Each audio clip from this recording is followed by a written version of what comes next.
वांगणी बाजारपेठ पूर्व आणि पश्चिम भागात वाहतूक कोंडीची समस्या दिवसेंदिवस वाढूच लागली आहे। रस्त्याने ये जा करण्यासाठी विद्यार्थी, ज्येष्ठ नागरिक तसेच महिला वर्गाला मोठी कसरत करावी लागते। गेल्या अनेक महिन्यांपासून ही वाहतुकीची समस्या वाढत चालली असून याकडे प्रशासनाचं मात्र दुर्लक्ष होताना दिसून येतंय। प्रामुख्याने रस्त्याच्या दुतर्फा लावलेल्या बेकायदा दुचाकी तसेच दुकानदारांचा अर्ध्याहून अधिक माल हा दुकानाबाहेर रस्त्यालगत लावलेला असतो। यामुळे रस्ता अरुंद होऊन येणाऱ्या जाणाऱ्या नागरिकांना आणि वाहन चालकांना याचा नाहक त्रास सहन करावा लागतो। स्थानिकांच्या तक्रारीनंतर वांगणी ग्रामपंचायत मार्फत याबाबत धडक कारवाई करत रस्त्यालगत असणारे अतिक्रमण हटवण्यात आले। दुचाकी चालकांना देखील समज देण्यात आला। त्याचप्रमाणे दुकान चालकांना रस्त्यात असलेले आपले सामान उचलण्याच्या सूचना करण्यात आल्या।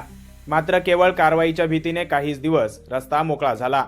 त्यानंतर बेकायदा रस्त्याशेजारी असणाऱ्या दुचाकी हटवण्यासाठी पोलीस प्रशासनाने मदत करावी अशी मागणी केल्यानंतर देखील पोलिसांकडून यावर कोणतीही कार्यवाही झाली नसल्याचं दिसून येतंय।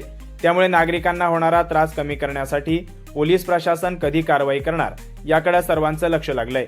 सोबतच ग्रामपंचायत प्रशासनाने एकदा धडक कारवाई केली, त्यानंतर मात्र काहीच झाले नसल्याने ग्रामपंचायत प्रशासन पुढाकार घेणार का हे देखील पाहणं महत्त्वाचं ठरेल। अरुण बैकर, वृत्त मराठी, वांगणी।